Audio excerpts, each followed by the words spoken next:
El Señor esté con ustedes. En este último video de Antropología Teológica Fundamental vamos a hablar de el satanismo. Y hay que aclarar que miramos aquí desde la revelación y desde la experiencia de la Iglesia. Este tema está presente no solo en la Iglesia, sino también en el mundo de los maniqueos, que incluso hablaban de la corporeidad del demonio, pero sabemos desde la fe católica que los demonios no tienen cuerpo, es decir, ellos no tienen placeres sexuales, no los sienten, los entienden intelectualmente porque los ángeles caídos, los demonios, conservan su inteligencia, es decir, son más inteligentes que nosotros. Por eso el padre Fortea dice que para ser el Satanás, el líder de los demonios, pues tenía que ser alguien muy especial, muy atrayente, como esa figura que usan de Lucifer, de Luzbel, porque los ángeles son muy inteligentes, entonces tenían que seguir a alguien que era especial. Y así lo han representado algunas veces, como esta figura de Baphomet, mezclando muchos símbolos religiosos, en fin. Pero, como decimos, es un ser espiritual. Incluso modernamente ya es cuando aparece el satanismo oficialmente, es decir, siempre hubo gente pues que hacía brujería, cosas para el demonio, pero ya en 1966 es que en Estados Unidos Anton Sanders LaVey crea la Church of Satan, la iglesia de Satán, y escribe la Biblia satánica en 1969 con un ritual satánico. Hoy en día pues existen muchísimas formas de iglesias satánicas e incluso aquí en Colombia pues las hay escondidas, pero algunos ya las quieren hacer oficiales, ¿no? Como nos dice el padre Corrado Balducci y también Severino Croato al reflexionar sobre el demonio como un ser real y como ahí también como un símbolo, ¿no?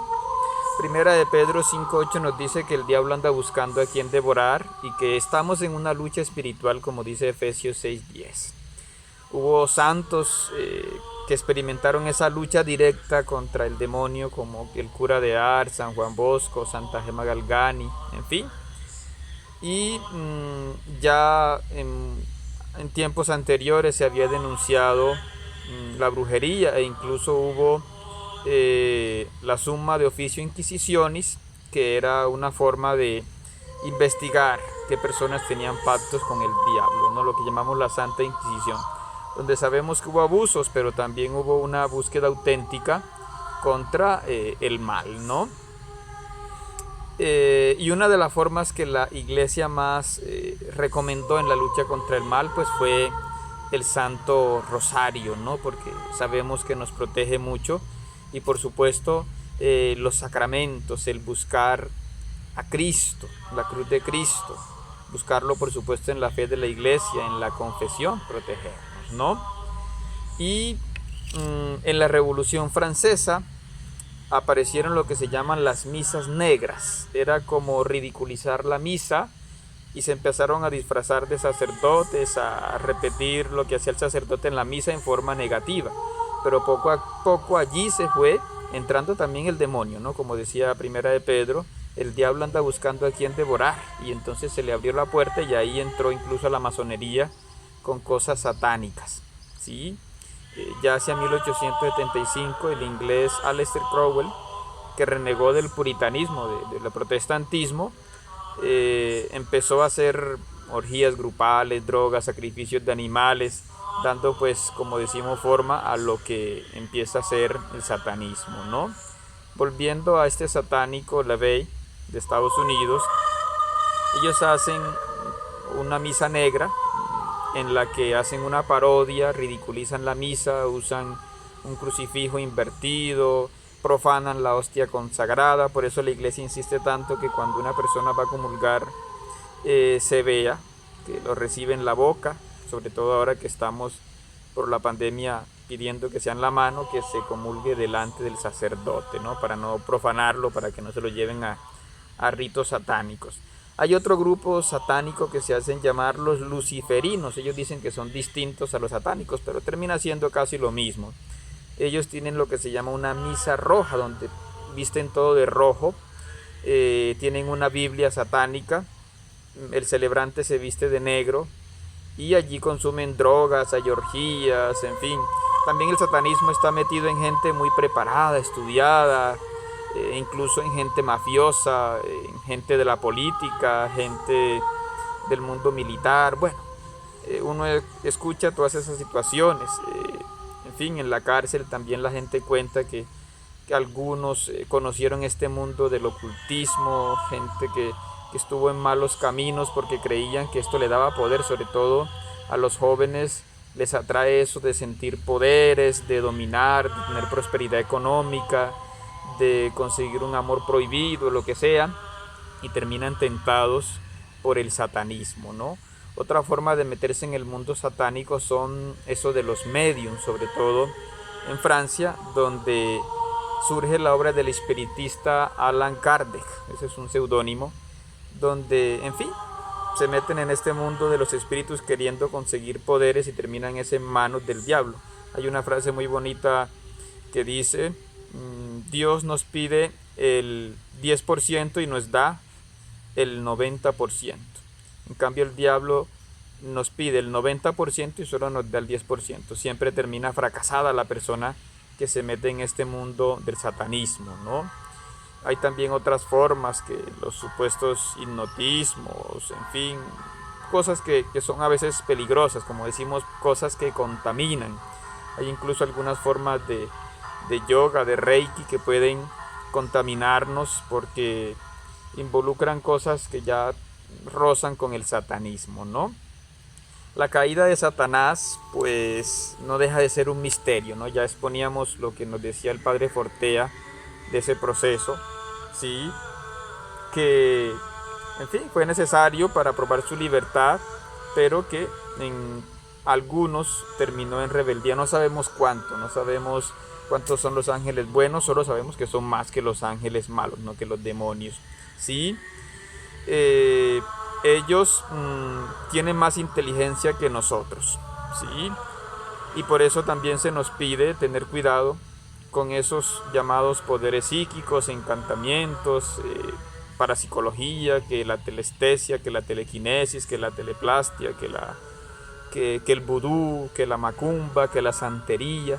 Muchas de estas cosas están contaminadas por el mundo del demonio, ¿no? O incluso los llamados retos, las sugestiones psicológicas, ¿sí? Bueno, todas esas cosas, porque tristemente el satanismo se involucra a veces con la vida personal, cuando hay sugestión, abuso sexual, fanatismo, en fin. Pero Cristo ha dado ese poder a sus discípulos, a su iglesia, de combatir al demonio a través del ayuno, la oración, la formación en las buenas obras, el santo matrimonio, la vida litúrgica, como dice 1 de Pedro 5:8. Esto nos lo recuerda el padre Damaso Saringer. Hay una cosa muy importante para recalcar: el demonio le tiene miedo a los santos matrimonios. Por eso qué bueno apoyar los santos matrimonios, que los esposos se confiesen, que los esposos participen en la misa, porque eso también aleja al demonio, ¿no? Por último, los demonios no tienen como tal nombres, lo que tienen son apelativos, una cualidad. Los demonios, cuando Jesús los obliga a decir su apelativo, dicen: yo soy legión, porque somos muchos, ¿sí? Entonces ellos tratan de no revelar ese apelativo, pero el exorcista hace lo que hacía Jesús, los obliga a confesar su nombre, y eso es ya comenzar la derrota del demonio, ¿no? Entonces los exorcistas, más que decir palabras extrañas o insultar, porque el insulto es un elogio para ellos, hacen es alabar a Dios, alabar a Jesús resucitado, alabar a nuestra Madre María. Y por eso la soberbia, la rebeldía del diablo y de los pecadores es enfrentada con la humildad, la sencillez de Jesús. Por último, damos algunas razones que dicen los santos de por qué el diablo odia tanto a la Virgen María, entre ellos San Luis Griñón de Montfort nos dice, aquí tenemos unas 7 cualidades. Primero, porque María le arrebata muchas almas al diablo, para Dios. Muchas personas que han tenido una conversión dicen, yo me he convertido gracias a la oración, al Santo Rosario, a las oraciones de mi madre. Sí, qué bonito las oraciones de nuestras madres. Segundo, en ella están todas las virtudes, por eso le decimos a María la llena de gracia. En cambio el diablo pues es el que trae todas las desgracias, al menos espirituales, ¿no? Tercero, la Virgen es inmaculada, nunca ha estado en manos del maligno, eso es algo que le molesta al demonio, ¿no? Cuarto, ella es toda humilde y en cambio el demonio es todo soberbio. Quinto, por ella Cristo vino y volverá, la Virgen está preparándole ese camino al Señor. Sexto, ella prepara a los santos de los últimos tiempos, ella nos acompaña como iglesia, por eso la amamos tanto.